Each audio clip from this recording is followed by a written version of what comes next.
suis Madame Naïm Sadia. Je suis arrivée en France fin 73. Je suis arrivée dans le cadre de regroupement familial. Mon mari travaillait chez Peugeot, comme d'autres Marocains qui sont arrivés dans les années 70. Au début de mon arrivée, j'étais à la maison, mère au foyer, avec 3 enfants jusqu'à l'année 83, où la radio a été créée chez moi à la maison, avec l'ATMF qui a créé cette activité parmi d'autres activités envers les Marocains résidés ici dans le pays de Montbéliard. Et en 85, j'ai participé à la création de la radio, mais je n'étais pas encore salariée jusqu'à 85, où ils m'ont embauchée en tant qu'animatrice avec d'autres animatrices d'autres origines. Il y avait une animatrice turque et il y avait d'autres animatrices aussi qui ont travaillé avec moi. Je suis arrivée à Éthiopie, j'étais à l'école. De l'école, je suis arrivée ici en France. Et quand je suis arrivée, j'étais surprise parce que je ne m'attendais pas à ça. Je me suis retrouvée à la maison. C'était pas facile pour moi de se retrouver à la maison. J'avais pas de famille. Je suis restée pendant 3 ans, soi-disant inactive. Je faisais rien par le ménage. Et c'est grâce à la TMF et c'est grâce à la TMF que j'ai repris une vie harmonieuse, soi-disant, quoi. Je ne connaissais pas la vie associative avant. J'ai participé par contre J'étais déléguée à la FCPE, aux parents d'élèves avant. Et c'est là où j'ai commencé à croiser les gens, parce que je ne connaissais pas tellement, à part les voisins, je ne connaissais pas le monde associatif avant. Et c'est grâce à la TMF que je commençais à avoir une vie plus harmonieuse, rencontre des gens d'autres origines. Et c'était dans les années 83. Et c'est là où la radio a été créée à la maison, à Éthiopie. Je me rappelle très très bien de la date, c'était le 26 juin 1983. Je suis venue de la ville de Mohammedia, c'est une ville côtière à côté de Casa. Quand je suis arrivée à Éthiopie, c'est une petite commune, c'était pas vivant, je connaissais personne, c'était pas facile pour moi. Pendant quand même pas mal d'années que j'étais à la maison, quoi, après il y a l'arrivée des enfants, j'avais pas d'autre chose à faire, quoi, que les enfants et la maison. Je sortais rien que pour faire des courses avec mon mari. Et au début, on a pensé au retour, quand je suis arrivée. Mon mari il a fait des formations de plongée sous-marine et il a eu ses diplômes en tant que soudeur parce que dans ma famille, il travaillait dans le port de Mohammedia et on avait toujours l'espoir de retourner au Maroc et travailler là-bas. C'est surtout pour mon mari, hein, c'est pas pour moi.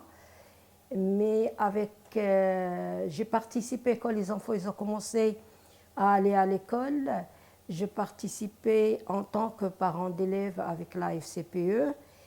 Et aussi, c'est grâce à la JOC, c'est la Jeunesse ouvrière catholique, que je faisais partie des parents d'élèves. Et puis, ils m'ont ouvert soi-disant la porte à d'autres activités. Et tout ça, c'est sur YouTube. Et avec l'arrivée de l'ATMF en 83, on a changé complètement l'idée d'aller retourner au Maroc. Et c'est là où la radio a été créée chez moi, à la maison. C'était en juin 83. Je me rappelle très bien de la date de la première émission, premier essai de Radio Amitié. C'était 26 juin 83. Je reviens sur ce 26 juin. Je me rappelle, mon mari, il était technicien et Carmody, c'était l'animateur. Et c'est Carmody qui nous a apporté cette fameuse table de mixage. Et moi, j'étais à la maison et eux, ils ont fait le tour du pays de Montbéliard, des types et aux alentours, pour voir d'où ça captait cette radio. Et après, quelques semaines après, il y avait Rachidi qui a animé des émissions le week-end. J'étais obligée de partir chez des gens avec mes 3 enfants pour laisser la salle à manger à la radio pour faire l'animation.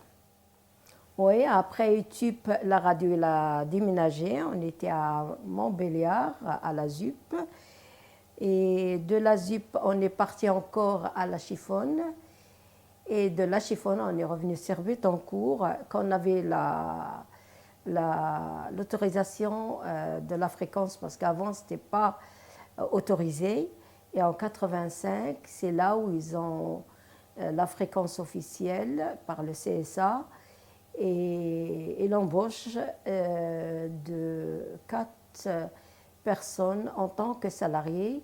Il y avait une animatrice turque, il y avait un directeur, et il y avait une secrétaire et moi.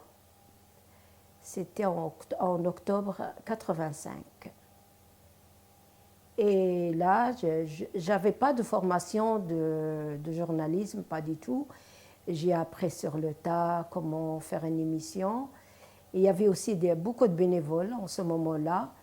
Et fin 87, si je me rappelle bien, la radio elle est devenue indépendante de la TMF.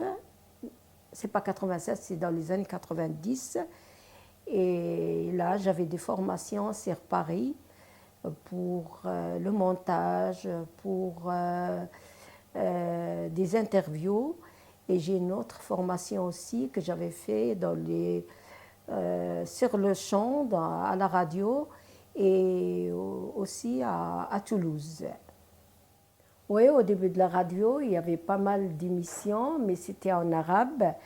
Et c'est surtout M. Rachidi qui m'a aidé à faire des émissions en langue arabe. Si vous voulez, il m'a donné des idées, puis il y avait pas mal d'émissions sur la culture arabe, sur des personnalités arabes, sur la musique aussi. Et, pendant 5 ans, il n'y avait que des émissions en arabe, c'est Radio Amitié. Je parle de mes propres émissions, hein, je ne parle pas d'autres. Il y avait des émissions turques, il y avait des émissions bien sûr françaises, il y avait portugaises, yougoslaves, il y avait de toutes les cultures. Et en 90, quand la radio s'est détachée de l'ATMF, c'est là où on a commencé à parler en français. Je parle de mes émissions. Il y avait un journal local où il y a toutes les informations sur ce qui se passe dans le pays de Montbéliard. Et à côté, il y avait des formations que je venais de parler. Il y avait une autre formation qui m'a aidée pour parler plus facilement à la radio. C'est des formations de théâtre au Granit, où un metteur en scène, il m'a aidé à s'exprimer mieux et à être moins timide qu'avant. La communauté arabe, surtout les femmes, ils étaient contents d'avoir une femme qui parle à la radio, parce qu'avant, il n'y avait ni parabole, ni Internet. Les gens, seul moyen d'écouter de la musique arabe, c'était Radio Amitié. Et même s'ils ne participaient pas, mais on avait une grande écoute de Radio Amitié. Et surtout pendant le mois de Ramadan, pour la rupture des jeûnes, je parle des vieux et des jeunes. Et il n'y a pas de rupture des jeunes sans Radio Amitié, sans l'annonce des ruptures des jeunes. J'ai travaillé tout le temps, à mi-temps, pour concilier la vie en tant que maman de 4 enfants et puis Radio Amitié. Mes enfants, ils étaient toujours, ils ont grandi avec cette radio. Le plus grand, il était très attaché à cette radio. Il a même, pendant 2 ans, en 92, animé une émission de langue berbère, malgré qu'on n'est pas berbère, mais il a animé une émission en langue berbère, des chansons berbères, pendant 2 ans. Et les autres, elles participaient de loin aux activités de Radio Amitié. Mais comme je venais de dire, cette radio a été créée par la TMF et mon mari faisait partie du bureau de la radio avec Mustapha et Rachidi. Et c'est eux qui m'ont poussé à travailler à cette radio parce qu'ils savaient que j'étais avec eux dès le début de cette radio. Et mon mari ne m'a jamais empêché de travailler à la radio. Et comme mon mari n'a jamais été contre pour que je puisse travailler à cette radio, je me sentais en famille avec même les autres membres de la radio jusqu'à maintenant. Je les considère comme ma famille. Et pour le Maroc aussi, ils savent très bien l'existence de cette radio.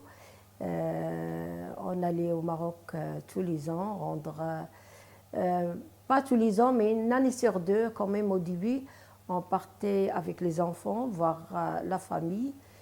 Et après, quand les enfants ils ont grandi, c'est plus la même chose. Chacun, les enfants, ils sont dispersés. Il y a la grande qui est au Canada, qui est sur Mulhouse. Les 2 petits sont sur Paris. La radio, après, il a évolué. Il y a des jeunes qui ont intégré cette radio. C'est vrai, maintenant, c'est plus comme avant. Il y a l'évolution de tout ce qui est Internet, l'informatique. La radio, il a ouvert la porte à tout le monde. Il y a plus, c'est plus comme avant. Avant, c'était un peu communautaire, mais maintenant, la radio est grande, ouverte à tout le monde. Quand la radio, elle était à Bettencourt, elle était au rez-de-chaussée, moi j'habitais au-dessus, et j'avais la dernière qui venait de naître. Il y a des fois que je montais pour la voir et je descendrais pour animer en bas. J'ai jamais regretté de travailler dans cette radio parce que ça m'a éveillé beaucoup de choses en moi et ça m'a évolué. J'ai travaillé jusqu'à 2018 et je suis toujours membre du bureau et membre active à cette radio. Je ne regretterai jamais. Le regard que je porte sur Sadia de 40 ans par rapport à maintenant, c'est grâce à cette radio, surtout à la TMF, qui m'a ouvert les portes, où j'ai croisé plein de gens. Et ça m'a évolué dans ma vie, ma carrière. Ma carrière surtout au travail. J'ai fait plein de formations, j'ai rencontré plein de gens. Et ça m'a vraiment donné une vie riche, culturelle surtout. Le conseil que je peux porter aux jeunes, il faut participer à la vie associative. Ça a ouvert les portes à plein de choses et aux opportunités qui les aident dans leur vie professionnelle aussi.